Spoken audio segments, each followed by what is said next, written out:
Bonjour. Tout d'abord, nous tenons à remercier les organisateurs de cette journée, donc M. Peltz et Mme Leuks, et tous les intervenants pour cette belle réflexion. Alors, M. Chenet reprenait les titres de la journée, la transition vers un monde soutenable, pour se questionner sur le mot transition. Nous, ici, on aimerait se questionner sur le mot monde. Et on est plus ou moins d'accord, et on a trouvé que ça rejoignait beaucoup les thèmes que vous aviez présentés, que la crise écologique était bien sûr plus qu'une crise scientifique ou technologique, mais qu'elle nécessitait un changement de paradigme, un changement dans la vision de ce qu'est l'humain et de ce qu'est la nature. Donc on va se positionner ici à un niveau à la fois philosophique, mais aussi politique. Alors, Madame Larère, dans sa présentation ce matin, avait l'air d'opposer, selon nous un peu vite, philosophie de l'histoire et philosophie de l'action. Et nous, on aimerait justement remettre ces deux pôles vraiment en lien. Pour cela, il y a des auteurs qui l'ont fait. Et je pense notamment à Bruno Latour, qui justement développe une philosophie de l'histoire dont nous n'avons jamais été modernes, en montrant comment, à une certaine époque, au XVIIe siècle, s'est créée la distinction entre nature et culture, mais en plus de cela, fait une philosophie de l'action avec Michel Calon à son livre « Agir dans un monde incertain » et avec son idée de parlement des choses. C'est pour ça que nous pensons qu'une philosophie d'histoire ne doit pas forcément être dans un cadre fichtéen. Elle ne doit pas forcément séparer absolument nature et culture, histoire des hommes et non-histoire naturelle et instincts animaux. Au contraire, ce que fait Bruno Latour, c'est justement montrer que la séparation entre nature et culture n'est qu'une modalité de notre rapport au monde. Et en cela, il est très proche justement d'anthropologues comme Philippe Descola. Et sa philosophie de l'histoire, justement, montre comment cette distinction s'est faite. Donc il fait une histoire, en fait, de la nature, une histoire de notre vision de la nature et une histoire de la distinction nature-culture qui s'est faite au moment où Boyle et Hobbes se séparaient, ce qui était du domaine politique, du domaine scientifique. Donc en faisant ça, Bruno Latour fait vraiment une anthropologie de la modernité. Et ces questions ici, à l'instant, montrent justement que cette question de la modernité, elle est cruciale et qu'il faut, avant de répondre à où allons-nous, savoir qui sommes-nous et donc réfléchir à ce qu'est la modernité. Et une anthropologie de la modernité, à notre sens, ne peut se faire d'abord qu'à un niveau historique. Donc il faut analyser ce qu'est la nature pour nous. Et donc, peut-être séparer des choses que nous mettons ensemble. Mettre en question la vision qu'il y a l'homme d'un côté et la nature d'autre part, alors qu'elle est composée d'êtres que nous sommes naturels, mais qui sont aussi variés que tous les végétaux et que tous les animaux. Les animaux, sur lesquels notamment il y a beaucoup de tentatives, fructueuses ou non, c'est votre avis, pour leur donner des droits qui, eux, sont modélés sur les droits que nous octroyons aux humains. Et donc nous pensons que par une philosophie d'histoire, on peut en fait trouver quelque chose qui est fondamental et que l'aspect historique ne s'oppose pas à l'aspect, disons, essentiel et que justement, en analysant un procédé historique, nous pouvons arriver à quelque chose qui est fondamental dans l'humain. Que c'est justement, par exemple, dans le cas de la modernité, parce que c'est la modernité qui conçoit la nature comme séparée de la culture, que nous pouvons analyser ces distinctions et voir qu'en fait, elles ne peuvent jamais être complètement et absolument séparées. C'est parce que la modernité a fait cette distinction que nous pouvons l'analyser en tant que telle et voir que nous voulons en fait proposer un autre modèle de ce qu'est l'humain et de ce qu'est le monde. Or, aujourd'hui, il nous semble qu'il n'y a plus vraiment de vision de l'humain. Et c'est peut-être plus dû au postmodernisme qu'au modernisme, c'est une question que je pose là. Et j'aurais aimé me baser ici sur le livre de Charles Taylor, Le malaise de la modernité, où il analyse justement le narcissisme contemporain, comme disait Monsieur Cornu, qu'il voit comme une perte des horizons de sens. Selon lui, il y a une tendance actuelle à mettre la valeur dans le choix pour le choix, et plus dans une certaine transcendance, plus dans un choix qui aurait des raisons, qui pourraient être justifiées, qui serait en référence à quelque chose d'autre. Et donc, un choix pour le choix est détaché de toute vision de ce qu'est le bien humain, de ce qu'est l'excellence humaine. Ça rejoint ce que M. Oumedi disait tout à l'heure sur la distinction entre le public et le privé. Quand cette distinction devient absolue et qu'il ne peut plus y avoir de relation entre les deux, le sens des individus se fait uniquement dans la sphère privée et la politique devient purement procédurale. Et justement, c'est peut-être un des effets nocifs d'un certain libéralisme que de voir un homme comme désincarné et comme déraciné alors qu'il est toujours dialogique et toujours justement dans le rapport avec l'autre et dans la formation de son identité avec l'autre. Donc Charles Taylor critique justement l'atomisation, la fragmentation de la société contemporaine qui amène à une perte de liberté politique et de capacité d'agir pour tous les acteurs. Or, selon Charles Taylor, reprendre cette liberté politique nécessite un mouvement politique commun.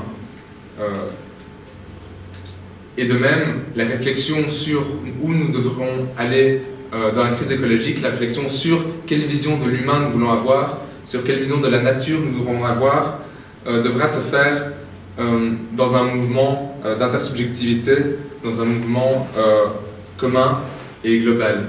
Donc au niveau politique, il faudra un mouvement global qui soit certes individuel, mais aussi à un niveau collectif, plus la création d'institutions, en effet, qui pourront amener des effets sociétaux concrets. À propos de la rationalité, qu'elle soit instrumentale, objective ou scientifique, pour faire rapidement, nous trouvions en fait que M. Cornu et M. Feltz étaient d'accord et que dans la rapidité des débats, il y a eu des malentendus. Charles Taylor dit justement que le problème n'est pas la rationalité en soi, mais c'est lorsqu'elle prend toute la place et lorsqu'elle empiète sur les autres modes d'être de l'être humain. C'est comme ce que dit Bergson, quand il parle de la vision scientifique de l'espace et du temps. Il dit qu'elle est nécessaire pour agir, mais qu'elle ne doit pas être la seule vision que nous devons avoir de ces entités. Donc voilà, nous pensons que telle crise devait retourner à une vraie réflexion ontologique sur ce qu'est l'humain, sur ce qu'est la nature, et retrouver les liens entre les différents modes d'être. Donc plus seulement objectiviser ou objectiver la nature, une autre façon de faire communauté avec elle, de l'embrasser. Et cette façon ne pourra se faire que dans l'intersubjectivité, non seulement entre nous, entre humains, mais peut-être aussi avec la terre, avec les animaux, les végétaux, la nature, le monde. Et ça pose toutes les questions de justement comment est-ce qu'on peut entrer dans un rapport intersubjectif avec ce que jusqu'à présent nous avons considéré que comme des entités, des objets purs avec lesquels nous n'avons aucune relation. Et ça rejoint justement ce que Madame Cassier disait à propos du Bhoutan, que je pense donc je suis n'avait aucun sens, c'était je suis parce que tu es qui avait du sens. Je laisse la parole à mes collègues. Alors moi je vais juste rajouter rajouter un petit éclairage sur un point de ce qui m'avait paru important. Monsieur Sonnet en fait faisait quelques demandes aux philosophes. Alors je ne vais certainement pas toutes les remplir, mais il y a quelque chose qui m'a frappé depuis le début des différentes interventions que nous avons eues depuis ce matin. C'était notamment ce que finalement Michel Serres avait décrit lui-même plus ou moins dans un livre qui s'appelle Le Parasite. Enfin, je ne suis plus sûr du titre exact, mais ce matin, Madame Larère avait parlé justement du contrat naturel. Et dans le livre Le Parasite, en fait, Michel Serres revient sur la conception du parasite, de l'homme en tant que parasite, et il reconceptualise la question du parasite pour en fait montrer que le parasite n'est pas seulement un individu qui interfère dans une relation, mais que globalement, il reconstitue une nouvelle relation et qu'il détruit une relation existante, mais en reconfigure une avec tous les éléments dans lesquels il est venu interférer. Et donc il remet en question notamment la définition classique biologique du parasite. Et en fait, du coup, c'est toute cette partie sur le parasite qui lui permet après de partir sur le contrat naturel et de venir montrer à quel point l'homme doit non pas se considérer dans une vision plus cartésienne de effectivement l'homme face à la nature qu'il peut utiliser comme un simple moyen, mais de montrer que l'homme est un élément parmi d'autres sur la Terre et que dès qu'il fait une action, il y a des conséquences sur tous les autres individus qui se trouvent autour de lui. Et quand il parle, Michel Serres ne parle pas d'individus, mais ça veut dire également la mer, jusqu'aux pierres, n'importe quel animal, les bactéries, etc. Dès que nous entamons quelque chose, nous avons une influence sur l'ensemble du milieu dans lequel nous sommes. Et en fait, cette notion renvoie plutôt à un changement aussi de paradigme, en fait, où on passe d'une conception plutôt de l'identité des éléments qui sont en mouvement dans le monde à une conception proprement relationnelle. Et je pense que c'est ça qui est vraiment intéressant, qui fait donc écho à tous les savoirs, les notions plus construites du savoir. Donc M. Hunyadi parlait de la segmentation des savoirs, la segmentation des objets d'études, etc. Moi je pense que ce qui est très intéressant justement, et c'est ce qui se passe ici dans le GRIS et dans ce genre de conférence, c'est l'idée de rassembler, de se rassembler autour d'un objet d'étude qui n'est pas commun au sens où chaque discipline a sa manière de construire cet objet d'étude, mais en tout cas de venir pour partager sur cet objet d'étude, comme un peu comme effectivement ce que aurait pu dire Bergson, où on aurait une boule à une multitude de facettes, où chaque discipline viendrait avec sa propre vision sur cette boule, et où en fait tout le monde essaie de construire tous ensemble pour voir quels sont tous les aspects de cette boule, pour pouvoir réfléchir ensemble et voir qu'il y a des aspects qu'on ne saura pas forcément intégrer dans sa propre discipline, mais qui invitent à réfléchir et à peut-être reprendre le problème autrement. Donc ici, ce que je fais, c'est vraiment pas du tout je ne parle pas de transdisciplinarité, qui est pour moi, comme l'avait évoqué quelqu'un, mais je ne sais plus qui, part sur totalement le superficiel et vise à simplifier les problèmes. Non, c'est pas du tout ça qu'il faut faire, c'est au contraire rester dans la complexité même des problèmes, mais partir sur vraiment cette interdisciplinarité, et donc rejouer sur les relations et pas ramener tout à un espèce de socle commun d'une échelle de valeurs qui serait la même pour absolument toutes les disciplines, ce qui n'a aucun sens. Ce qui permet également de pouvoir partir plus sur des idées de pratiques, etc., dans la science, aussi des pratiques plus, à partir sur la tour et Stengias, sur les pratiques chamaniques ou sur l'ethnopsychiatrie, ce genre de choses, et qui, à mon sens, sont éminemment intéressantes et peuvent beaucoup contribuer au genre de débat que vous aviez ici devant nous toute la journée. Voilà, pour vraiment conclure cette fois-ci, je vais juste rajouter que mon sentiment après cette journée, c'était qu'il fallait attaquer sur tous les fronts face à cette crise écologique.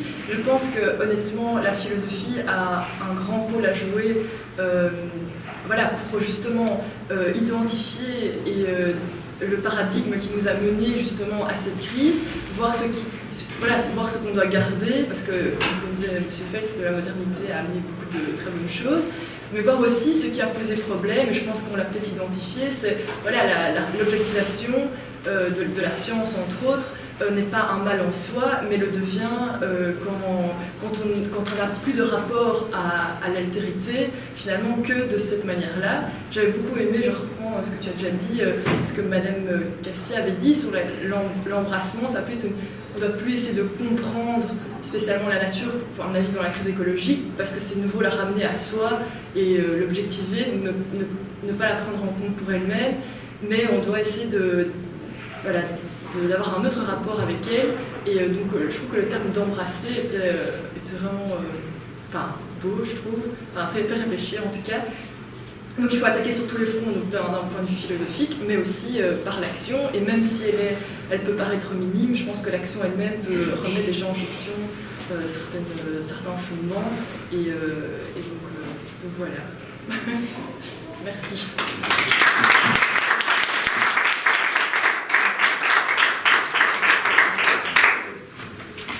Merci beaucoup, vraiment c'était chouette, et bravo pour l'exercice et pour d'avoir accepté de parler devant tout le monde. Bernard, Moi, je voulais moi-même aussi faire un petit mot de conclusion qui ne devrait pas être rapide et reprendre certains thèmes qui m'ont semblé intéressants. Nous sommes donc effectivement dans une situation problématique. Là, je pense que là-dessus, on est tous d'accord. Alors qu'on l'appelle crise, catastrophe, tunnel d'étranglement, collapse, on est quand même d'accord que le champ sémantique est plutôt peu joyeux. Voilà.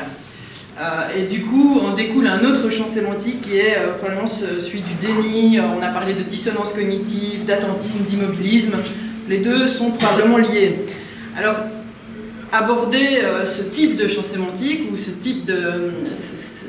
aborder de cette façon le problème, décrire le problème de cette façon, est-ce que c'est faire œuvre de pessimisme? Alors c'est quelque chose qui est revenu beaucoup et qui revient souvent dans le GRIS, et donc je voudrais juste rebondir en quelques mots sur cette question, vous donner mon humble avis sur cette question pessimisme-optimisme. Donc quand on parle de pessimisme, on parle quand même d'une forme de distorsion de la réalité dans le sens de quelque chose de négatif. C'est ça qu'on dit quand on dit qu'on est pessimiste. Alors est-ce que ces discours abordés tels qu'ils ont été abordés témoignent de cette forme de distorsion dont la distorsion inverse serait d'être optimiste et de tirer plutôt la couverture vers ce qui serait positif en regardant ce qui va bien. Mais c'est toute la question, pour finir, de la lucidité ou du réalisme. Selon l'endroit où on place le curseur, on va avoir tendance à juger certains discours comme pessimistes et d'autres comme optimistes. Moi, j'ai l'impression, d'après les informations que nous avons déjà eu l'occasion d'échanger dans le GRIS, que la plupart des informations qui peuvent sembler désagréables ne sont pas pessimistes au sens d'une distorsion, mais malheureusement au sens d'une forme de réalisme, même si bien sûr je mets ce mot entre guillemets, puisque parler de réalisme en philo c'est un peu une grossièreté, mais disons que dans ce contexte vous voyez ce que je veux dire. Et du coup, celui qui se fait le porte-parole de ce discours, disons, lucide, va être, par ceux que ça dérange d'une certaine façon, taxé de pessimiste, on pourrait dire ça d'une certaine façon. Et donc je ne pense pas vraiment qu'il s'agisse de pessimisme, mais par contre ce que je pense c'est que là où ça devient pessimiste, c'est à partir du moment où on tire de ces constats des conclusions qui elles-mêmes vont mettre l'accent uniquement sur ce qui devient dès lors fermé, impossible, tout ce qui ressemble aux métaphores qui ont à voir avec des murs, des gouffres ou des effondrements. Donc je crois que c'est là au fond que se joue pour finir la fracture entre la lucidité et le pessimisme. Et je me pose du coup la question, qu'est-ce que ce serait de rester lucide mais en ouvrant des possibles positifs, ce qui éviterait d'avoir ce que j'ai déjà constaté moi à la sortie d'une conférence qui était organisée par les étudiants de Sciences Po où ils avaient invité Philippe Van Parijs et Christian Hansperger. Effectivement le ton était quand même assez pessimiste dans le sens de justement d'effondrement du système économique, etc. Et j'ai entendu une étudiante en sortant, elle a dit: oh mais si c'est comme ça, on s'en fout alors, hein, on fait ce qu'on veut. Et c'est vrai que c'est ça le problème évidemment d'un discours qui serait trop pessimiste, c'est que s'il n'y a pas de solution du tout, on ne sait pas agir. Mais si on n'a pas conscience des problèmes tels qu'ils existent vraiment, on n'agit pas non plus, ou on a des solutions, bonne conscience, toutes sortes de greening et de petits vernis qu'on va mettre qui vont nous faire penser qu'on trouve des solutions là où. Donc c'est ces deux tendances-là qu'il faut évidemment éviter. Pour pouvoir... comme le disait Philippe Cornu, pour pouvoir penser la vie, mais pas à partir d'une négation de la finitude ou de la mort, mais à partir d'un regard en face à face de ce qui est probablement désagréable et nous met à mal au niveau le plus fondamental. Mais pour finir, le prix de la lucidité est probablement à celui-là. Alors il y a au fond, on pourrait se dire...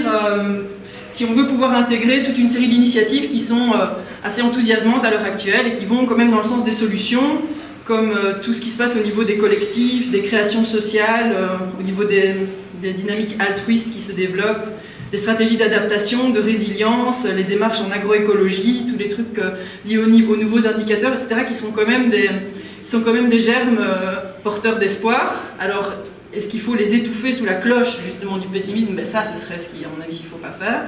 Mais à mon avis, la façon de les intégrer, j'y ai pensé en écrivant cette conclusion, donc il faudrait voir si ça colle, mais je me suis dit qu'on pourrait les imaginer un peu dans le sens d'un pari pascalien. Donc si je me rappelle bien, parce que c'est un peu vieux, c'est un peu ancien ma connaissance du pari pascalien, là, je vous rafraîchis la mémoire à partir de la mienne un peu déficiente, mais dont l'idée c'était, je ne sais pas si Dieu existe, mais j'ai tout intérêt à faire comme s'il existait, parce que si je vis en fonction de l'existence de Dieu et la crainte de la damnation, et qu'il existe, j'ai tout gagné. Alors que si je vis en fonction de la non-existence de Dieu et que je me fiche de la damnation, que je fais n'importe quoi, là j'ai tout perdu. Et donc, même si je ne sais pas, en situation d'incertitude, mieux vaut opter pour l'existence de Dieu et agir en conséquence. Alors on pourrait dire, on ne sait pas s'il y a de solution à la crise écologique. Et c'est vrai que même si tous les curseurs sont rouges, on n'est pas devin et on ne sait pas qu'est-ce qui peut émerger de la conscience collective, on ne sait pas d'où peut venir une potentielle solution, une issue. Alors autant miser sur cette possibilité, parce que si elle existe, on aura tout gagné à nous investir pour l'encourager, et si elle n'existe pas, de toute façon, ça n'aura rien changé, puisqu'on sera foutu qu'on ait fait quelque chose ou pas. Donc voilà, c'était ma façon de me réapproprier le pari pascalien pour la crise écologique, et pour pouvoir, malgré un discours lucide qui peut sonner pessimiste, intégrer quand même et encourager, puisque c'est là aussi l'un des rôles que Catherine Larrey reconnaissait à la philosophie, encourager des initiatives existantes et des nouveaux discours, voilà, et le faire d'une façon qui ne mène pas au désespoir. Voilà. Ben, je vous remercie beaucoup en tout cas pour votre présence, pour votre participation, et je vous donne rendez-vous aux prochaines séances du GRIS. Je vous attends nombreux pour la suite. Merci beaucoup.